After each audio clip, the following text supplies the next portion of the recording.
ഹീവിൽസ് 5 colour theorem. ഇതൊരു important തിയറമാണ്.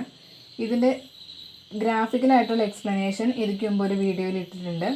Statement എന്താ പറയുന്നതെന്ന് വെച്ചാൽ every planar graph is 5 vertex colourable. ഏതൊരു പ്ലെനാർ ഗ്രാഫ് എടുത്താലും അത് 5 വെർട്ടെക്സ് കളറബിൾ ആയിരിക്കും. പ്ലെനാർ ഗ്രാഫ് എന്ന് പറഞ്ഞാൽ നമുക്കറിയാം, പ്ലെയിനിൽ വരയ്ക്കാൻ പറ്റുന്ന എഡ്ജ് ഇൻ്റർസെക്റ്റ് ചെയ്യാത്ത ഗ്രാഫാണ് പ്ലെനാർ ഗ്രാഫ്.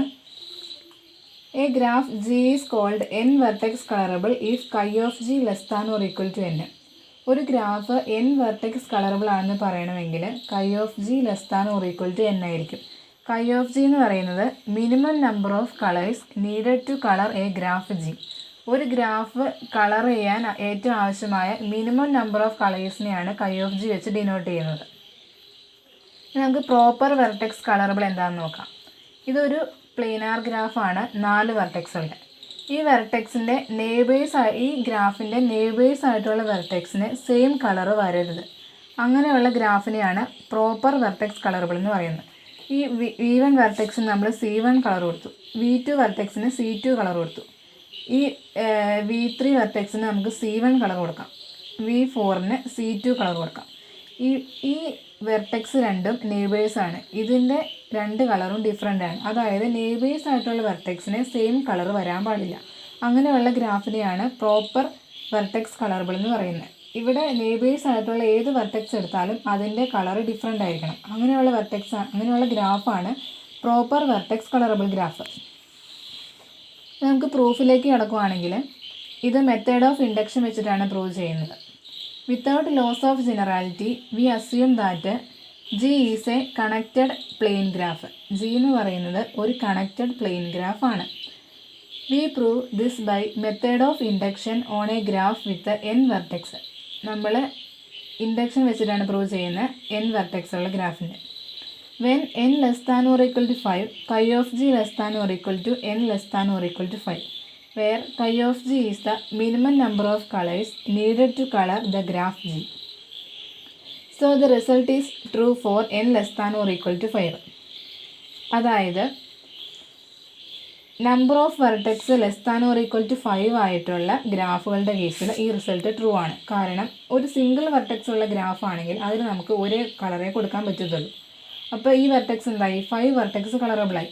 അപ്പോൾ ഈ 5 വെർട്ടെക്സ് കളറബിൾ ആണ് എന്ന് പറയണമെങ്കിൽ അതിൻ്റെ മിനിമം നമ്പർ ഓഫ് കളേഴ്സ് എന്ന് പറയുന്നത് less than or equal to 5 ആയിരിക്കണം. അപ്പോൾ ഇവിടെ 1 കളറാണ്, അപ്പോൾ ഇത് less than or equal to 5 ആണ്. അപ്പോൾ ഇതെന്തായി? 5 വെർട്ടെക്സ് കളറബിളായി. അതുപോലെ തന്നെ 2, 3, 4, 5 വരെയുള്ള കേസിൽ നമുക്ക് പറയാൻ പറ്റും ആ ഗ്രാഫ് എന്താണെന്ന്? 5 വെർട്ടെക്സ് കളറബിൾ ആണ്. അപ്പോൾ നമുക്ക് ഈ റിസൾട്ട് ട്രൂ ആണെന്ന് കിട്ടി.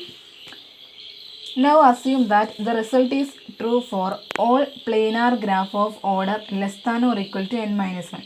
അതായത് n-1 നമ്പർ ഓഫ് വെർട്ടെക്സ് ഉള്ള ഗ്രാഫിന് റിസൾട്ട് ട്രൂ ആണെന്ന് നമ്മൾ അസ്യൂം ചെയ്തു. അതിന് നമ്മൾ ഇക്വേഷൻ നമ്പർ 1 എന്ന് വിളിച്ചു. ഇനി നമുക്ക് പ്രൂവ് ചെയ്യേണ്ടത് n വെർട്ടെക്സ് ഉള്ള ഗ്രാഫിന് ഈ റിസൾട്ട് ട്രൂ ആണെന്നാണ് പ്രൂവ് ചെയ്യേണ്ടത്. Since the result is true for n less than or equal to 5, we take n greater than or equal to 6, therefore n of G is equal to n. നമ്മൾ already prove ചെയ്ത് വെച്ചേക്കുന്നത് 5ഉം 5ൽ താഴെയുള്ള വെർട്ടെക്സിന് result true ആണെന്നാണ്. ഇവിടെ നമ്മളപ്പോൾ 6 കൂടുതലുള്ള vertex ഉള്ള ഗ്രാഫാണ് എടുത്തേക്കുന്നത്. n of G എന്ന് പറയുന്നത് ജിയിലെ നമ്പർ ഓഫ് വെർട്ടെക്സസ് ആണ്, അത് n ആണ്. Since G is planar, delta of G less than or equal to 5. G ഒരു പ്ലെയിനാർ ഗ്രാഫ് ആയതുകൊണ്ട് delta of G less than or equal to 5 ആണെന്ന് നമുക്ക് പറയാൻ പറ്റും. By corollary 8.3.5 for any simple planar graph G delta of G less than or equal to 5. ഈ corollary വെച്ചിട്ടാണ് നമ്മൾ ഈ സ്റ്റേറ്റ്മെൻറ്റ് പറയുന്നത്. അതായത് ഏതൊരു സിമ്പിൾ പ്ലെയിനാർ ഗ്രാഫ് G എടുത്താലും അതിൽ മിനിമം ഡിഗ്രി എന്ന് പറയുന്നത് 5ഉം 5ൽ താഴെയും ആയിരിക്കും. അതാണ് ഈ കൊറോളറി വെച്ച് പറയുന്നത്. So there exists a vertex V star in G with D of V star less than or equal to 5. നമ്മൾ ഓൾറെഡി പറഞ്ഞു ഡെൽറ്റ ഓഫ് G എന്ന് പറയുന്നത് less than or equal to 5 ആണ്. അതായത് 5 താഴെയുള്ള ഒരു വെർട്ടെക്സിന് ഡിഗ്രി 5 താഴെയുള്ള ഒരു വെർട്ടെക്സ് ഉണ്ട്, അതിൻ്റെ ഡിഗ്രി 5 താഴെയായിരിക്കും. Now N of G minus V star equal to N minus 1. അതായത് വി സ്റ്റാർ കളഞ്ഞിട്ടുള്ള ജിയിലെ നമ്പർ ഓഫ് വെർട്ടെക്സ് എന്ന് പറയുന്നത് എൻ മൈനസ് 1 ആണ്. ഇക്വേഷൻ നമ്പർ 1 അനുസരിച്ച് നമ്മൾ പറഞ്ഞു എൻ മൈനസ് 1 ഉള്ളതിന് റിസൾട്ട് ട്രൂ ആണ്. അതായത് എൻ മൈനസ് 1 വെർട്ടെക്സ് ഉള്ള ഗ്രാഫിന് എൻ മൈനസ് 1 വെർട്ടെക്സ് ഉള്ള ഗ്രാഫ് 5 വെർട്ടെക്സ് കളറബിൾ ആയിരിക്കും. From equation number 1 we get graph G minus V star is 5 vertex colourable. നമുക്ക് we have to prove that G is 5 vertex colourable. Case 1 D of V star less than 5, അതായത് V സ്റ്റാറിൻ്റെ degree 5നേക്കാൾ താഴെയാണെങ്കിൽ. Then the neighbours of V star receive at most 4 colours. V സ്റ്റാറിൻ്റെ neighbours maximum 4 colour attain ചെയ്യുമെന്നാണ് പറയുന്നത്. Then we star can be assigned with an unused colour gives A proper 5 vertex colouring of G. അതായത് V star എന്ന് പറയുന്നത് degree 5ൽ താഴെയുള്ള ഒരു vertex ആണ്. അപ്പോൾ നമുക്ക് 4 വെർട്ടെക്സ് ഉണ്ടെന്ന് നമ്മൾ എടുക്കുകയാണ്. Degree of V star less than 5 ആണെന്നാണ് നമ്മൾ എടുത്തതാണ്. അപ്പോൾ 4 വെർട്ടെക്സ് ഉള്ള ഒരു ഡിഗ്രി 4 ഉള്ള ഒരു വെർട്ടെക്സ് ആണ് വി സ്റ്റാർ. അപ്പോൾ ഈ 4 വെർട്ടെക്സിനും 4 കളർ നമ്മൾ അസൈൻ ചെയ്യുവാണ്. C1, C2, C3 and C4 ഈ 4 കളർ നമ്മൾ അസൈൻ ചെയ്യുകയാണ്. അങ്ങനെയാണെങ്കിൽ വി സ്റ്റാറിൻ്റെ കളർ എന്ന് പറയുന്നത് ഈ 4 കളർ ഒഴികെയുള്ള ഒരു കളറെ നമുക്ക് വി സ്റ്റാറിന് കൊടുക്കാൻ പറ്റുള്ളൂ. അതിന് നമ്മൾ C5 എന്ന് കൊടുത്തു. കാരണം നമ്മൾ ഓൾറെഡി പറഞ്ഞായിരുന്നു പ്രോപ്പർ വെർട്ടെക്സ് കളറബിൾ ആണെന്ന് പറയണമെങ്കിൽ നെയ്ബേഴ്സ് ആയിട്ടുള്ള വെർട്ടെക്സിന് സെയിം കളർ വരാൻ പാടില്ല. അപ്പോൾ അത് വെച്ചിട്ടാണ് നമ്മളിവിടെ വി സ്റ്റാറിന് വേറെ ഈ 4 കളർ അല്ലാണ്ട് C5 എന്ന് പറഞ്ഞ ഒരു കളർ ഇൻട്രൊഡ്യൂസ് ചെയ്തത്. അതാണ് ഈ കേസ് 1 പറയുന്നത്. അപ്പോൾ ഈ ഗ്രാഫ് എന്തായി? ഈ ഗ്രാഫ് പ്രോപ്പർ 5 വെർട്ടെക്സ് കളറബിൾ ആയി. ഇനി കേസ് 2 എന്താ പറയുന്നതെന്ന് വെച്ചാൽ D of V star equal to 5. V സ്റ്റാറിൻ്റെ ഡിഗ്രി 5 ഉള്ള ഗ്രാഫാണ്. But every 4 or fewer colors are used to color the neighbors of V star in a proper 5 coloring vertex of G minus V star, then also an unused color can be assigned to V star to yield a proper color 5 vertex coloring of G. അതായത് നമ്മൾ V star 4 vertex ഉള്ള ഒരു ഗ്രാഫാണ് V star. V സ്റ്റാറിൻ്റെ degree 5 ആണെന്നാണ് നമ്മൾ പറഞ്ഞേക്കുന്നത്. V സ്റ്റാറിൻ്റെ degree 5 ആണ്. അപ്പോൾ 5 വെർട്ടെക്സിനോട് ഇത് അഡ്ജസൻ്റ് ആയിരിക്കും. ഈ കേസിൽ നമ്മൾ ഈ വി സ്റ്റാറിൻ്റെ നെയ്ബേഴ്സിന് നമ്മൾ 4 താഴെയോ കളർ കൊടുക്കുകയാണ്. അപ്പോൾ ഈ വെർട്ടെക്സിന് നമ്മൾ C1 കളർ കൊടുത്തു, ഇത് C2 കളർ കൊടുത്തു, ഇതിന് നമുക്ക് പിന്നെയും C3 കളർ കൊടുത്തു, ഇതിന് നമുക്ക് ഏത് കളർ കൊടുക്കാം? C2 കളർ കൊടുക്കാം, ഇതിന് നമുക്ക് C3 കളർ കൊടുക്കാം. അതായത് ഈ നെയ്ബേഴ്സിന് ഡിഫറെൻറ്റ് കളർ മിനിമം നമുക്ക് മാക്സിമം 5 കളർ വരെയാണ് കൊടുക്കാൻ പറ്റുന്നത്. അപ്പോൾ ഈ വി സ്റ്റാർ എന്ന് പറയുന്നത് ഈ 3 കളർ ആവാൻ പാടില്ല. അപ്പോൾ ഈ വി സ്റ്റാർ എന്ന് പറയുന്നത് C4 എന്ന് പറയുന്നത് പുതിയൊരു കളറായിരിക്കും. അപ്പോൾ ഇതെന്തായി? ഈ ഒരു ഗ്രാഫും 5 വെർട്ടെക്സ് കളറബിൾ ആണെന്ന് നമുക്ക് പറയാൻ പറ്റും. ഈ ഒരു ഗ്രാഫും 5 വെർട്ടെക്സ് കളറബിളായി. അതാണ് ഈ കേസിൽ പറയുന്നത്. അടുത്ത് ഇതിൻ്റെ തന്നെ കേസ് 2ൻ്റെ സബ് കേസ് 2 ആണ്.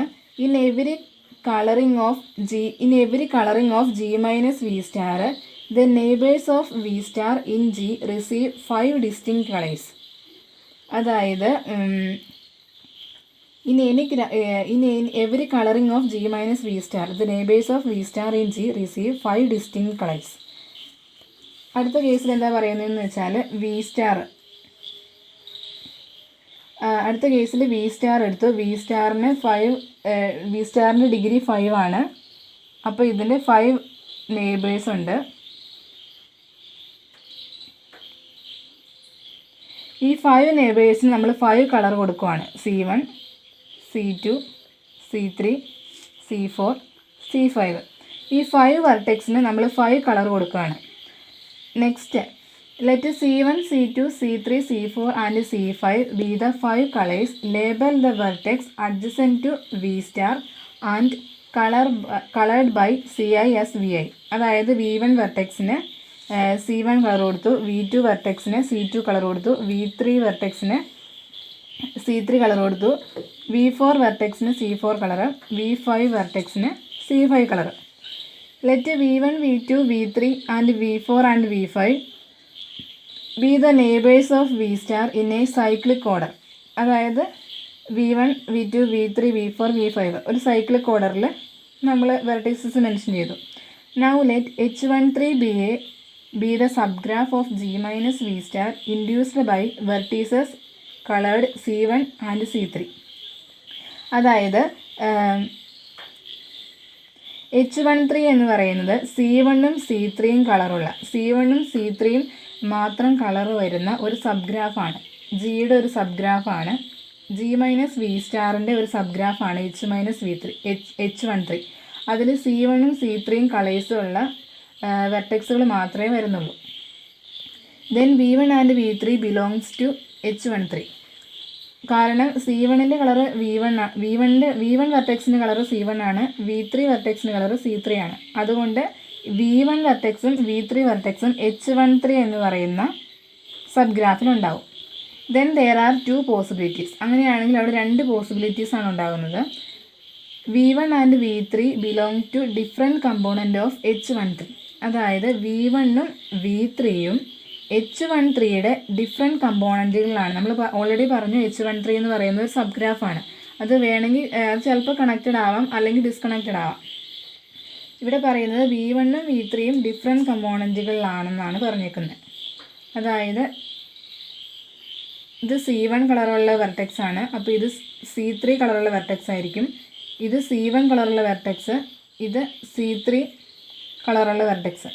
ഇങ്ങനെ പോകുന്ന ഒരു ഗ്രാഫാണ്. ഇവിടെയാണെങ്കിൽ V3 C3 കളറുള്ളത്, C1 കളറുള്ളത്, C3 കളറുള്ളത്. അപ്പോൾ C1 C3 മാത്രം കളർ വരുന്ന V1ഉം V3യും ഇൻക്ലൂഡഡ് ആയിട്ടുള്ള ഒരു സബ് ഗ്രാഫാണ് H13 എന്ന് പറയുന്നത്. അപ്പോൾ ഈ H13ൽ V1ഉം V3യും 2 കമ്പോണൻറ്റുകളിലാണുള്ളത്.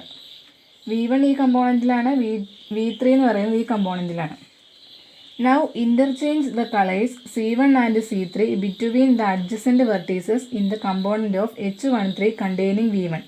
V1നെ കണ്ടെയ്ൻ ചെയ്യുന്ന ഈ കമ്പോണൻറ്റിൽ C1ൻ്റെയും C3ൻ്റെയും കളർ ഇൻ്റർചേഞ്ച് ചെയ്യുമ്പോൾ നമുക്ക് കിട്ടും ഈ വെർട്ടെക്സ്, ഈ C1 കളറിന് പകരം ഇവിടെ C3 കളർ ഇൻട്രൊഡ്യൂസ് ചെയ്യുക, ഈ C3ക്ക് പകരം C1 കളർ ഇൻട്രൊഡ്യൂസ് ചെയ്യുക, C1ന് പകരം C3 കളർ, C3ക്ക് പകരം C1 കളർ. ഇങ്ങനെ ചെയ്യുമ്പോൾ നമുക്കിവിടെ C3 C1 എന്ന് പറയുന്ന ഒരു കമ്പോണൻ്റാണ് കിട്ടുന്നത്. അത് V സ്റ്റാറുമായിട്ട് ചേരുമ്പോൾ C3 V സ്റ്റാർ V3. ഇവിടെ V3 കളർ ഓൾറെഡി C3 ആണ്. അപ്പോൾ ഈ V സ്റ്റാറിന് C1 കളർ വരാനാണ് സാധ്യത. C1 കളർ വരാനുള്ള പോസിബിലിറ്റി ഉണ്ട്. അപ്പോൾ C3 V സ്റ്റാർ C3 എന്ന് പറയുന്നത് എന്താണ്, ഒരു പ്രോപ്പർ വെർട്ടെക്സ് കളറബിൾ ആണ്. ഈ ഗ്രാഫ് ഇങ്ങനെ കിട്ടുന്ന ഈ ഗ്രാഫ് എന്തായി, 5 വെർട്ടെക്സ് കളറബിളായി.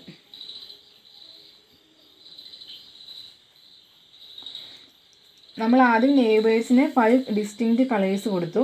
അതിനുശേഷം H13 എന്ന് പറയുന്ന ഒരു സബ് ഗ്രാഫ് ഇൻട്രൊഡ്യൂസ് ചെയ്തു. അതിൻ്റെ പ്രത്യേകത എന്താണ്, C1ഉം C3യും കളേഴ്സാണ് ആ ഗ്രാഫിനകത്ത് വരുന്നത്. ആ വരുന്ന കേസിൽ V1 കമ്പോണൻ്റുള്ള ഗ്രാഫിൽ V1 വെർട്ടെക്സ് ഉള്ള കമ്പോണൻറ്റിൽ നമ്മൾ C1നെയും C3നെയും ഇൻ്റർചേഞ്ച് ചെയ്തു. അപ്പോൾ നമുക്ക് C1ൻ്റെ സ്ഥാനത്ത് C3യും C3 കളറിൻ്റെ സ്ഥാനത്ത് C1 നമ്മൾ കൊടുത്തു. അങ്ങനെ കൊടുക്കുമ്പോൾ നമുക്ക് V സ്റ്റാറിന് നമുക്ക് C1 എന്ന് പറഞ്ഞ കളർ കൊടുക്കാൻ പറ്റും. അതുകൊണ്ട് ഈ ഗ്രാഫ് എന്തായി, 5 വെർട്ടെക്സ് കളറബിളായി. ഇനി നമുക്ക് നെക്സ്റ്റ് കേസ് എന്താ പറയുന്നതെന്ന് വെച്ചാൽ V1 and V3 belong to the same component of H13. V1ഉം V3യും H13യുടെ സെയിം കമ്പോണൻറ്റിലാണെങ്കിൽ then there exists a V1 V3 path in H13. All those vertices are colored by C1 and C3. അടുത്ത കേസിൽ എന്താണെന്ന് വെച്ചാൽ V1ഉം V3യും H13യുടെ സെയിം കമ്പോണൻറ്റിലാണെങ്കിൽ ഇതാണ് നമ്മുടെ V സ്റ്റാർ. V സ്റ്റാറിൻ്റെ ഡിഗ്രി 5 ആണ്. 5 വെർട്ടെക്സ് ഉണ്ട്, 5 നെയ്ബേഴ്സ് ഉണ്ട് V സ്റ്റാറിന്.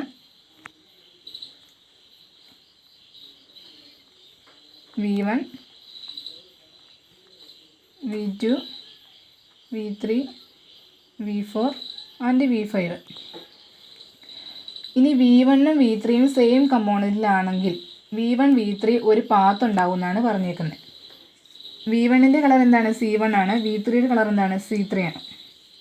അപ്പോൾ ഇവിടെ വരുന്നത് H13 സബ് ഗ്രാഫ് ആയതുകൊണ്ട് തന്നെ ഇവിടെ C3 ആയിട്ട് കണക്ഷൻ ഉണ്ടാവും, ഇവിടെ C1 ആയിട്ടായിരിക്കും കണക്ഷൻ, ഇവിടെ C3 ആയിട്ട്.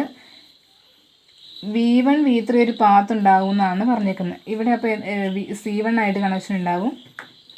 ഇങ്ങനെ ഇതാണ് എന്ത്? V1 V3 path. ഈ പാത്താണ് P. H13 സബ് ഗ്രാഫ് ആയതുകൊണ്ട് C1 C3 കളേഴ്സാണ് ഈ പാത്തിലും ഉണ്ടാകുന്നത്. Then the path V star, V1, P, V3, V star form a cycle C which encloses either V2 or V4 and V5 without loss of generality. We assume C encloses V2. നമ്മൾ assume ചെയ്യുകയാണ് C encloses V2. അങ്ങനെയാണെങ്കിൽ then V2 V4 ഒരു path ഉണ്ടാകത്തില്ല. V2 എന്ന് പറയുന്നത് ഈ vertex ആണ്, അതിൻ്റെ കളറ് C2 ആണ്. V4 എന്ന് പറയുന്നത് ഈ വെർട്ടെക്സ് ആണ്, അതിൻ്റെ കളറ് C4 ആണ്. V5ൻ്റെ കളറ് C5 ആണ്. ഈ വെർട്ടെക്സിൻ്റെ കളറ് V2 വെർട്ടെക്സിൻ്റെ കളറ് C2 ആണ്. അപ്പം നമ്മൾ the V2 and V4 belong to different component of H24. ഈ V2 V4 എന്ന് പറയുന്ന ഒരു സൈക്കിൾ ഒരു പാത്ത് ഉണ്ടാകത്തില്ല എന്നാണ് പറയുന്നത്. നമുക്ക് V2 എന്ന് നമുക്ക് വരച്ച് നോക്കാം. V2ഉം V4. അപ്പോൾ ഈ വരുന്ന ഇവിടെ വരുന്നത് C4 കളറായിരിക്കും, ഇവിടെ വരുന്നത് C2 കളറായിരിക്കും. ഇങ്ങനെ പോകുന്ന ഇതിലെ അങ്ങനെ ഇതിവിടം വരെ ഇങ്ങനെ കണ്ടിന്യൂ ചെയ്ത് പോയിക്കൊണ്ടിരിക്കുകയാണ്. ഇവിടെ വരുന്നത് C4 കളർ, C2 കളറ്, ഇവിടെ വരുന്നത് C4 കളറ്, ഇവിടെ വരുന്നത് C2 കളർ. ഇതിങ്ങനെ കണ്ടിന്യൂ ചെയ്തു പോകും, ഇതിങ്ങനെ കണ്ടിന്യൂ ചെയ്തു പോകും. ഇതൊരിക്കലും ഇൻ്റർസെക്റ്റ് ചെയ്യില്ല. ഈ C4ലേക്ക് കണക്ട് ചെയ്യില്ല. കാരണം ഇതൊരു പ്ലെനാർ ഗ്രാഫാണ്. പ്ലെനാർ ഗ്രാഫിൻ്റെ പ്രത്യേകത എന്താണെന്ന് വെച്ചാൽ എഡ്ജസ് ഇൻ്റർസെക്റ്റ് ചെയ്യാൻ പാടില്ല. അപ്പോൾ ഈ C2 ഇങ്ങോട്ട് C4ൻ്റെ അടുത്തേക്ക് ചെയ്യുന്ന ഒരു പാത്ത് ഉണ്ടാവണമെങ്കിൽ V4 V2 എന്ന് പറയുന്ന ഒരു പാത്ത് ഉണ്ടാകണമെങ്കിൽ ഈ C2 ഇവിടെ വരുന്ന ഈ എഡ്ജിനെ ഇൻ്റർസെക്റ്റ് ചെയ്യണം. അത് ഈ കേസിൽ പോസിബിൾ അല്ല. അതുകൊണ്ട് നമുക്ക് പറയാൻ പറ്റും ഈ V2 V4ഉം ഡിഫറെൻറ്റ് കമ്പോണൻറ്റുകളിലാണെന്ന്. V2ഉം V4ഉം ഡിഫറെൻറ്റ് കമ്പോണൻറ്റുകളിലായതുകൊണ്ട് നമ്മൾ നേരത്തെ ഉപയോഗിച്ച കേസ് പറയുകയാണ്. Then V2 and V4 belong to different component of H24. Now interchange the color C2 and C4 between the adjacent vertices in the component of H24 containing V4. അതായത് നമ്മൾ നേരത്തെ കേസിൽ ചെയ്തതുപോലെ തന്നെ V4നെ കണ്ടെയ്ൻ ചെയ്യുന്ന കമ്പോണൻറ്റിൽ C4ഉം C2ഉം കളർ ഇൻ്റർചേഞ്ച് ചെയ്യുകയാണ്. അപ്പോൾ ഇവിടെ എന്ത് വരും? C2 കളർ വരും. C2ൻ്റെ സ്ഥാനത്ത് C4 കളർ വരും. C4ൻ്റെ സ്ഥാനത്ത് C2 കളർ വരും. ഇവിടെയും C4 കളർ വരും.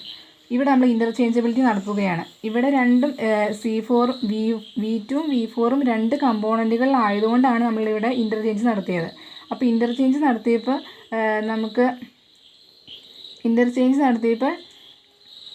നമുക്ക് പറയാൻ പറ്റും ഈ C2 V4 V star V2 ഒരു പാത്ത് ഉണ്ടാവണമെങ്കിൽ ഈ V സ്റ്റാറിന് C4 ആകാനുള്ള പോസിബിലിറ്റി ആണുള്ളത്. ഈ V സ്റ്റാറിന് C4 ആകാനുള്ള പോസിബിലിറ്റി ആണുള്ളത്. കാരണം ഇവിടെ C2 വരത്തില്ല. ഇവിടെ C2 വന്നാൽ ഇതൊരു പ്രോപ്പർ ഇത് നെയ്ബേഴ്സ് ആയതുകൊണ്ട് ഇവിടെ C2 വരാൻ പറ്റത്തില്ല. അതുകൊണ്ട് നമുക്കിവിടെ C4 ആണ് ഇതിന് അറ്റൈൻ ചെയ്യാൻ പറ്റത്തുള്ളൂ. Then the color C4 will no longer be present amongst the neighbors of V star. ഈ C4 എന്ന് പറയുന്ന കളർ ഈ നെയ്ബേഴ്സിൻ്റെ കളറിലൊന്നും ഇല്ല. അതുകൊണ്ട് നമുക്ക് ഷുവറായിട്ടും ഈ വി സ്റ്റാറിന് C4 എന്ന് പറഞ്ഞ കളർ കൊടുക്കാവുന്നതാണ്. Then a 5 vertex coloring will be possible by assigning C4 to V star. അപ്പോൾ നമ്മൾ V സ്റ്റാറിന് C4 ആണ് നമുക്ക് കിട്ടി. Hence in all cases G is 5 vertex colorable. നമ്മൾ 2-3 കേസുകൾ കണ്ടു. ആ കേസുകളിലെല്ലാം G എന്താണ് 5 vertex കളറബിൾ ആണെന്ന് കിട്ടി. Here n of G is equal to n. Number of vertex of G എന്ന് പറയുന്നത് തന്നെയാണ്. Therefore result is true four graph with n vertices. അപ്പോൾ n വെർട്ടെക്സ് ഉള്ളതിന് നമുക്ക് റിസൾട്ട് ട്രൂ ആണെന്ന് കിട്ടി. Therefore by induction hypothesis all planar graph is 5 vertex colorable. അതായത് induction hypothesis നമുക്ക് പറയാൻ പറ്റും ഈ ഗ്രാഫ് എന്ന് പറയുന്നത് 5 വെർട്ടെക്സ് കളറബിൾ ആണെന്ന്. ഹെൻസ്